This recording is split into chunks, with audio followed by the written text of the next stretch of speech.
toujours vivre le DMTV, bilile kamalo bana ebele.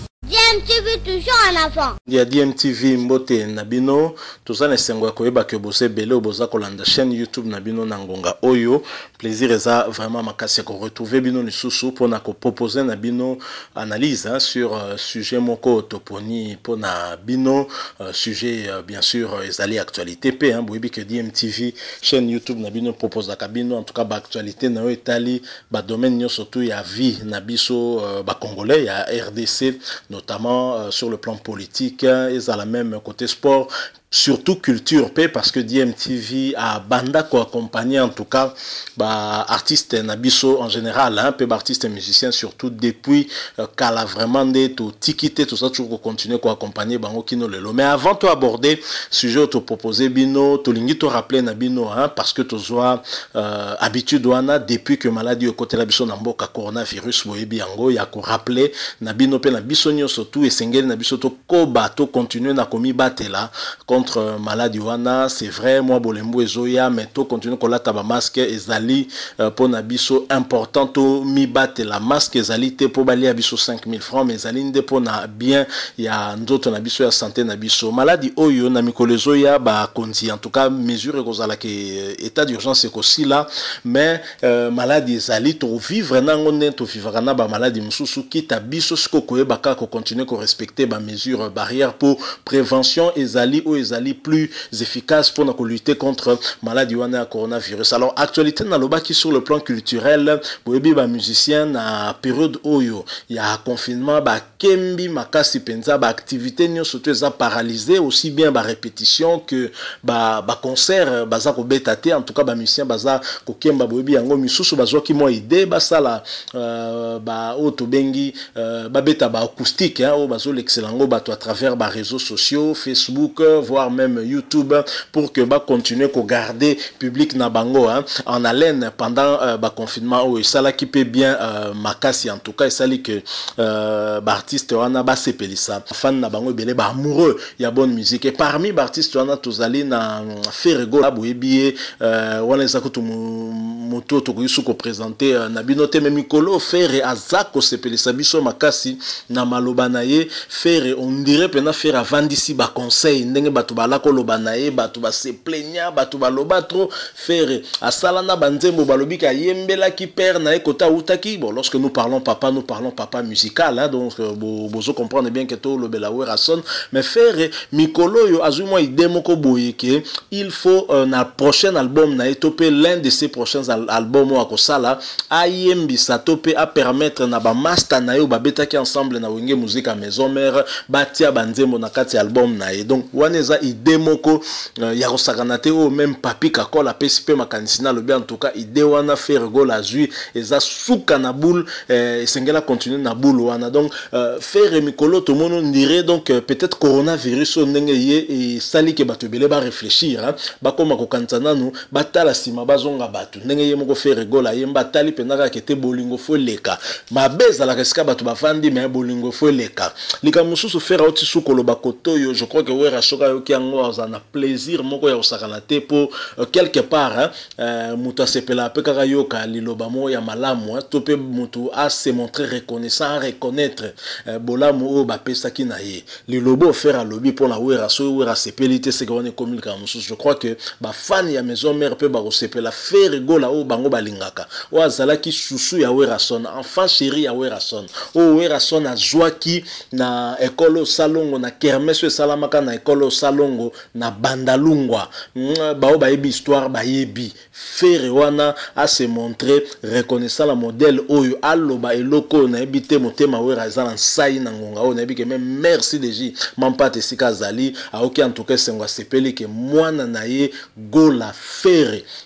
chair de poule cool à sali bango plaisir. Je vous propose bolanda maloba faire à lobby pour comprendre peut-être ndenga na sali mo introduction de na lobby boye bino moko bolanda mais avant to proposer na bino je vous rappelle que bozolanda DMTV hein, chaîne YouTube na bino yom tozana na abonner tozozela nini s'il vous plaît cliquez au s'abonner la chaîne yo kobosa na te ko cliquer pe na cloche ezobima juste à côté za notification on ko permettre comme koyeba dès que totie vidéo moko en ligne. Je vous propose bolanda faire rigoler bongo tozozonga pour que to continuer les choses na biso tout de suite. Pour la musique plus formateur bazar Mamignon sur toi les alarats. Non, formateur bazali moroka, les grands formateurs Werason. Werason les grands formateurs. Comment non? Grand formateur ils ont Werason. OK. Mais dans la musique, pardon, dans la musique, balaksa mutko imbate. Donc mutaya déjà na nina mais ko kolisande travail.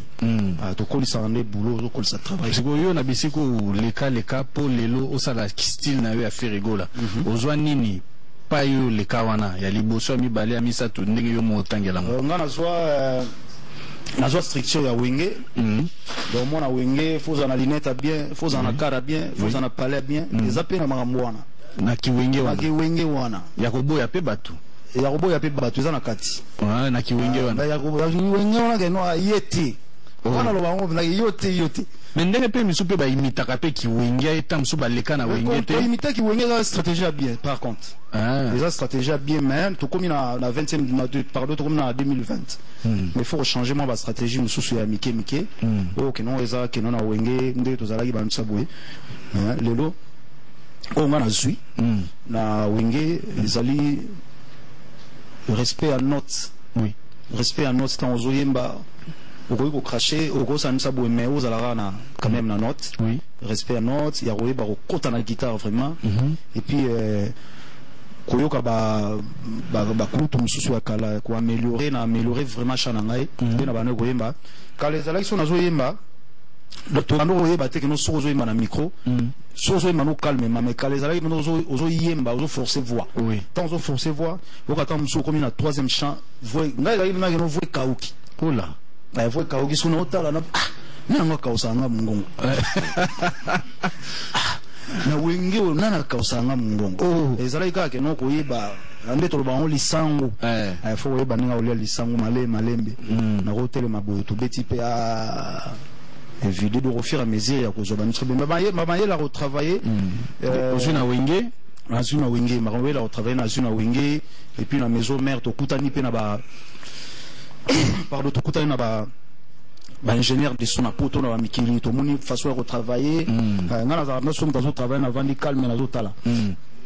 façon de retravailler et puis voilà au fur et à mesure bisomo peut comme ça to changer pe stratégie na bisomo ndenge ya retravailler quoi donc ko ba place au le kana ba étape on ba kuluto wana na vana bango je pense na zo vraiment mayele mingi à travers bango ce to moni lelo ozala beaucoup plus attaché na JB que les autres. Non, faut pas mélanger des choses mais bango nyoso baza ba kulutu nanga ba ya nangai ezana ko ande tutanga ngana ebike suna zotanga bongo eza lwana na zotanga bango nyoso te par rapport à fréquentation tam susu ba komona bino to na concert oui on a bige na zoketa lisolo ba wenye mikolo donc na bando luka bango OK sukuna ndo luka bango parce que bana wenye ba la danger faut we bango OK na ndo luka bango neti na osala dimanche mona luka vena na prince na poto na luka na ndo luka bango prince ale makaba ouais nando luka bango baza ba kulutu na biso baza danger na wenge quoi OK c'est une bonne chose. Boti kolanda wana faire kola nini su toloba si ce n'est kolobaka ke mwana nkoi aza mwana nkoi donc mwana nkoi ata ozuye bébé okei na yeba ke tanga okoma mukolo akolakisa oke azaka ka mwana ya nkoi faire kola le dernier né ya wenge en général tokoko loba na biso tolobi bongo histoire pe ba changeaka te mais muto matisa na podium na école Salongo na kermesse ya Salongo ezaki Werason da zoye petang wenge panzani ensemble na Werason c'est la na Adolphe Dominguez basalaki wenge musique à maison mère histoire ba changeaka te photo reconnaître mais logo le sika bato bavandi mabe zanga kapete ba mabe zalaki ebele oyo motema na tuti samaki azoki koto pe akeya azoki ba polémique pe pai mais mikolo faire azolo ba bien moko toujours comprendre te to ebite ce ka corona oyo nde sali ke bato batala sima bazonga bato to nini nga moni ko za peut-être corona parce que siko bato bazui moi temps ya vanda mingi na ba palais ya ko boule pe mingi ko réfléchir côté moko zo kusala nzembo zo koma nzembo côté musupo zo boule relation na yo na bato mususu ndeni ezali otalika abwe tout est vanité donc vanité de vanité nangonga mokenzamba tie monde na pause ndule epemi tokanteka ke ba combattant de mutu ba empêcher ba nduliste ba beta mais to komona suka na combattant coronavirus aye le grand formateur boyebi wera sonde ba benga kae faire écoute ki ya lobby y en a pas deux soko lobby grand formateur donc wane ezali kutu les rois de la forêt werason donc papa na faire gola endémique grand formateur ya werason et loko wana en tout cas je crois que bino batu bozolanda je pense que bo sepeli parce que loko bana maison mère balinga mingi o babo la ka faire ba mona ka loko la faire azala ka reconnaissante donc ba mona loko la faire boya ka papa na werason mais mikolo yo déjà toloba ki yango déjà na mo analyse msuto salaki likanisi ideo déjà faire azwaki ya ko benga ba master na ye apia bango banzembo batia banzembo na kati album na ye eza idée bien d'abord sur le plan artistique eza bien pour la ba musicien wana pour banzembo wana ba titre aux assigné bango ba komi pena ke eza nzembo ya babindombe par exemple et so nzembo wana pe sala impact nango lelo to pe ko sala impact nango lobby mbongo ya ba droit d'auteur a continuer na ye ko liaka yango alo damera na yango mais dans l'entretemps pe à côté quand nzembo wana pas muto ya ko yembela muto wana ko tia ye mo un tien pour toi et au sala epé bien et ko permettre pas payer mo loko boito et relancer peu mon activité na mo ko boepo c'est vrai que banduliste nyo surtout te bazana même chance que oyo tamsu ba faire bazui hein ba fali pour pa ba nango lelo zo mona ke notoriété vandi ke avandi si pena masolo calme ba kota la cour des grands donc ba misusu bazui moi chance on a te idée wana je crois que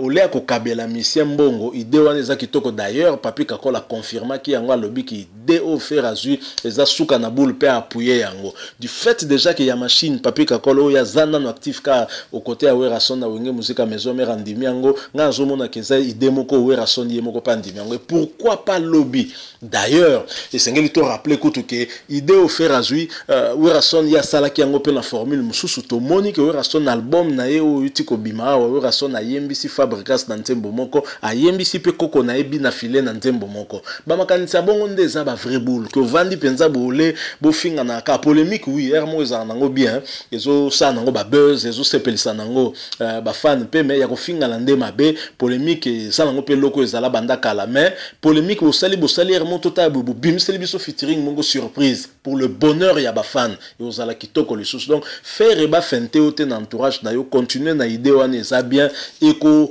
kitisa yo en rien moi je pense que ko matisa o ko baxelo le sous belé pour zo la que quelque part motema malamu za nango et chance oyo werason apesaki na yo faire apesaki pe na ba artiste mususu yo monaki ka ye pe na bo wera pesi passe yemba nzembo bo ou bien tia chant na album ya orchestre boye eza même chance o peut-être yango yo vanda nango kola nango za na kati ADN na yo moni qu'il faut pesa ngo pe peut-être na ba master na yo to na ba artiste na oza la bango en tout cas ngana leli yango za idée moko ya kitoko et reconnaissance au faire à manifester les lots en tout cas bana ya maison mère bozo yango bien pour eza pena bonga suki pe wana te bozo mona ndenge faire azo kumisa wenge donc wenge o esala makambu tout donc masolo to euta pena donc na dibambo mana bandal wenge 4x4 tout terrain donc ya onde mte sali makambo nyonso tout les lobo moni faire ndenge azo kumisa wenge faire azana posa afuye makaba afuye pe ba cadre mususu donc ba grand ba mbiaka o ba lekaki na wenge kala je pense que bongo pende a reçoit peu bénédiction pour kende le sous liboso za pena ba idée obiso tolingi mais là on mususu to souligner quand même ezali pe na tango bozo sala ba ntembo ke bo sali ba featuring mokolo ntembo na moto aye ko sala featuring so bo saleli yango pe promotion et ozala bien total exemple Inosbi lelo Inosbi a commis na 100 millions de vues na YouTube mais image yango kotaki na compte YouTube ya Inosbi te évidemment ye moko patiaki na ye pa na ye mais oyo et sali 100 millions de vues eza oyo kotaki e pa ya artiste tanzanien oyo asalaki na ye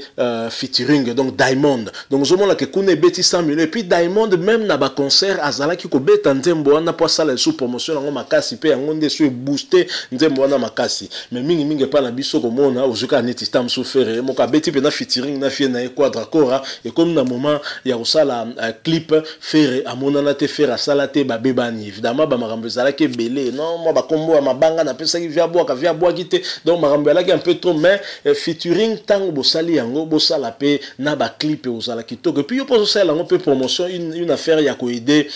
pe mutu oyo bosali na neti par exemple faire félicitations tout le monde qui yo na featuring na Seleo une très belle chanson o boyemba ki bino balé puis bosali yango pe clip bonde il faut ezala masole sengele ezala bongo. Je crois que maison mère histoire on peut plus revenir en arrière ba makanisi bongo en tout cas ezali kitoko mingi nga na sepeli nango en tout cas je crois que même bino mokonde bo moni ndenge faire lobby te ya soli kitoko na bi ke na la zamba to beto lo la zamba même ata soli place physique ezate mais yango eza même place virtuelle e banika ke Werason de la forêt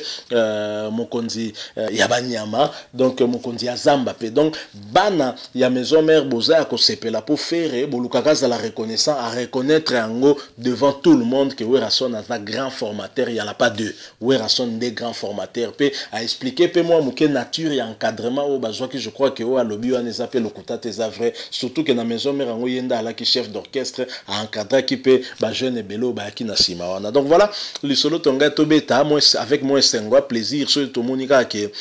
moi na reconnaître moi bien fait père na ça rapide kitoko. Donc to sepeli yango to mona que tu échanger tout partager on a bino peut-être que vous appelez la même avis que biso c'est une bonne chose ba to soupe baland exemple malamu ils a toujours bien kolandango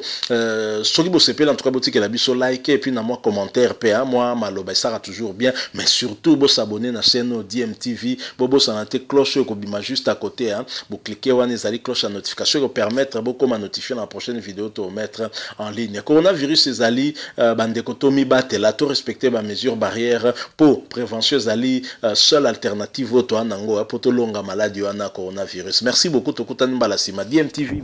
Au revoir.